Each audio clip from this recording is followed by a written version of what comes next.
आप सभी को नमस्कार। अपने टू द पॉइंट कार्यक्रम के अंतर्गत आज हम बात करने वाले हैं विभिन्न चक्रवातों की जो वर्ष भर में चर्चा में रहे हैं और जो हमारी परीक्षा के लिए महत्वपूर्ण भी हैं। तो चलिए क्रम से आज देख लेते हैं कि कौन कौन से ऐसे चक्रवात हैं जो हमारी परीक्षा के लिए महत्वपूर्ण हैं, जिन पर हमें नज़रें बनाए रखना है। और उनसे कुछ ऐसे भी चक्रवात हैं जिनमें भारत सरकार द्वारा मिशन भी चलाए गए थे, कुछ चाहे वो इंडियन नेवी द्वारा या इंडियन एयरफोर्स द्वारा लोगों को बचाव और राहत कार्यों के लिए, उन सब के बारे में आज हम देखने वाले हैं। तो सबसे पहले प्रारंभ करते हैं हम बेरोनिका से। तो बेरोनिका जो नामक चक्रवात है ये आया था पश्चिमी ऑस्ट्रेलिया में, ऑस्ट्रेलिया महादेश में ये चक्रवात आया था और इससे बहुत ज़्यादा प्रभावित हुआ था पश्चिमी ऑस्ट्रेलिया का भाग। और इस चक्रवात यदि इसकी बात करें कि कब आया था तो 2019 के मिड में आया था।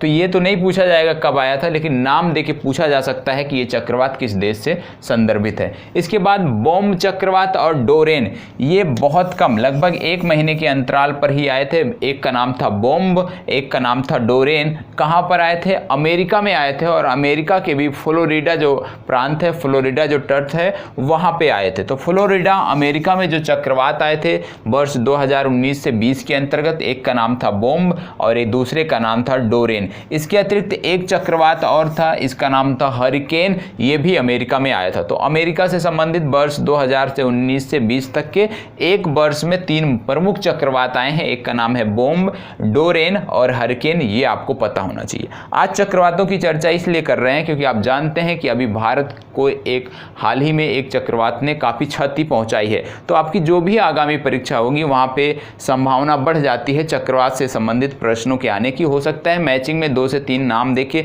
देश देके पूछ ले कि कौन सा किस देश से संदर्भित है, किस देश से जुड़ा हुआ है, तो वहाँ पे आपको जानना चाहिए।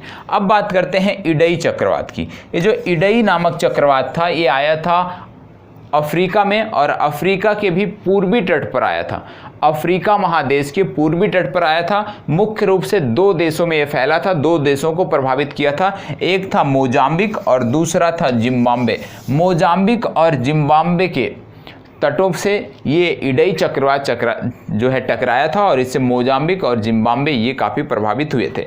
इसके बाद मोजाम्बिक में कुछ अंतराल बाद एक और चक्रवात आया था, इसका नाम था केनेथ, और केनेथ चक्रवात ने मोजाम्बिक में काफ़ी तबाही मचाई थी। तो यदि हम अफ्रीका की बात करें तो अफ्रीका महादेश में 2 प्रमुख चक्रवात आए हुए थे पिछले एक वर्ष में। एक का नाम था इडई और दूसरे का नाम था केनेथ। ये कहाँ पर आए थे? पश्चिमी तट पर नहीं बल्कि पूर्वी तट पर आए थे। तो अफ्रीका के पूर्वी तट पर ये चक्रवात जो है टकराए थे। इसके बाद आता है हमारा मकानू, और मकानू चक्रवात आपकी परीक्षा के लिए बहुत ही महत्वपूर्ण है। क्यों महत्वपूर्ण है अभी बात करते हैं। मकानू चक्रवात जो आया था ये ओमान में आया था, ओमान में आया था। और यदि हमारा आप टू द पॉइंट देखते होंगे तो हमने अभी हाल ही में चर्चा किया था किसके? मध्य प्रदेश के पश्चिमी भागों में टिड्डियों के अटैक की चर्चा किया था। और जब हमने टिड्डियों के अटैक के बारे में बताया था तो वहाँ से हमने बताया था कि जो टिड्डियाँ हैं, ये जो टिड्डियाँ हैं ये इनका जन्म कहाँ से हुआ, किस प्रकार से इनका विस्तार हुआ, तो इनके ओरिजिन का जो एक प्रकार से जो कारण बताया जाता है वो मकानू चक्रवात को बताया जाता है। क्योंकि जब मकानू चक्रवात आया था वर्ष 2018 में तो क्या हुआ था कि इस रीजन में, क्योंकि आप जानते हैं ज़्यादातर मरुस्थली रीजन है, तो यहाँ पे नमी हो गई थी और नमी के कारण जो ये टिड्डियाँ थी इनको अनुकूल माहौल हो गया था और अनुकूल माहौल में इनको पनपने का अवसर मिला था, जिसके बाद से ये पूरे एक प्रकार से देखें तो अफ्रीका से लेकर एशिया तक का इनका फैलाव देखा गया है। और जब ये मकानू चक्रवात आया था, मकानू के बाद भी कुछ छोटे छोटे चक्रवात इस रीजन में आए थे, जिससे लगातार इन टिड्डियों को एक बेहतर अनुकूल वातावरण मिला, जिससे इनका प्रसार हो सका। तो वर्तमान समय में आपको ये भी पता होगा कि अभी हाल ही में भारत सरकार ने ईरान के लिए कुछ दवा भेजी है जिसको बोलते हैं मैलाथियान, कीटनाशक है। तो ईरान को आपूर्ति कराई है भारत सरकार ने मैलाथियान का, जिससे ईरान अपने यहाँ इनके प्रकोप को रोक सके। और जब ईरान प्रकोप को रोकेगा निश्चित रूप से उसका प्रभाव एशिया के इन देशों पे, जैसे भारत हुआ, थाईलैंड, आपका जो है म्यांमार हो गया, श्रीलंका हो गया, बांग्लादेश हो गया, इन देशों में कम होगा। क्योंकि जो भी टिड्डियों का अटैक होता है वो ईरान होते हुए, पाकिस्तान होते हुए फिर भारत में प्रवेश करता है राजस्थान के द्वारा। तो आप जानते हैं कि राजस्थान में जो अभी हाल ही में मध्य प्रदेश में 2 दिन पहले गतिविधियां देखने को मिली थी वो राजस्थान से भी उन टिड्डियों का अटैक हुआ था। तो मकानु चक्रवात, ये आपके लिए परीक्षा के लिए बहुत ही महत्वपूर्ण है क्योंकि इससे बहुत सारे प्रश्न इससे एक साथ जुड़ रहे हैं। और एक चीज़ और जानिएगा कि जब मकानु चक्रवात आया था तो उस समय भारतीय नौसेना ने भारतीयों को सुरक्षित निकालने के लिए एक ऑपरेशन चलाया था। उसका ऑपरेशन का नाम था ऑपरेशन निस्तार। ये भी आपको पता होना चाहिए। तो सबसे महत्वपूर्ण अभी है यही मकानु चक्रवात, क्योंकि इससे टिड्डियाँ प्रत्यक्ष रूप से जुड़ रही हैं और टिड्डियों से वर्तमान समय में बहुत सारी समस्याएं हो रही हैं। इनका फैलाव अफ्रीका के बहुत सारे देशों तक हो गया है। आप सब ने सुना होगा कि पाकिस्तान और सोमालिया 2 ऐसे देश थे जिन्होंने इमरजेंसी घोषित किया था टिड्डियों के अटैक के चलते। तो ये सारा बहुत बृहद परिप्रेक्ष्य है, इस पे पिछले वीडियो में हमने चर्चा किया है। तो जो मध्य प्रदेश का टू द पॉइंट वाला वीडियो है जिसमें मध्य प्रदेश में टिड्डियों के अटैक के बारे में बताया है, ज़्यादा जानकारी के लिए आप उस पॉइंट को देख सकते हैं।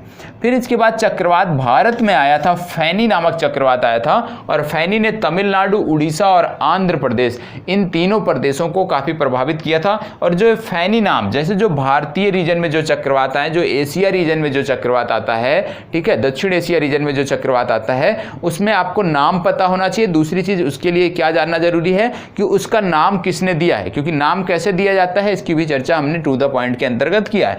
तो नाम किसने दिया है ये भी पता होना चाहिए। तो जो फैनी चक्रवात आया था, फैनी चक्रवात का नाम दिया था बांग्लादेश ने, ये आपको पता होना चाहिए, ठीक है। वर्तमान समय में जो चक्रवात आया है अम्फान, इसका नाम किसने दिया है? अम्फान जो भारत में चक्रवात इस समय पश्चिम बंगाल, उड़ीसा और अन्य प्रदेशों को प्रभावित किया है अम्फान नामक चक्रवात ने, इसका नाम दिया है थाईलैंड ने, ठीक है। तो पहला जो आया था इस रीजन में फैनी चक्रवात, उसका नाम दिया था बांग्लादेश ने, ये आपको पता होना चाहिए। अब बात आती है टाइफून लेकिमा और बैलू की। तो टाइफून लेकिमा और बैलू जो है ये चीन में आए थे और चीन को बहुत ज़्यादा क्षति इन दोनों ने पहुंचाई थी। इसके बाद कुछ प्रमुख चक्रवात हैं जो जापान में आए थे, जैसे आप देखते हैं क्रोसा, नारी, फ्रांसिस्को और फैंगसई। तो क्रोसा, नारी, फ्रांसिस्को और फैंगसई ये कहाँ पे आए थे? ये जापान में आए हुए चक्रवात हैं जो आपकी परीक्षा के लिए महत्वपूर्ण है। तो आपको क्या करना है, इन चक्रवातों के बारे में अच्छे से देखना है, अच्छे से जानकारी करना है।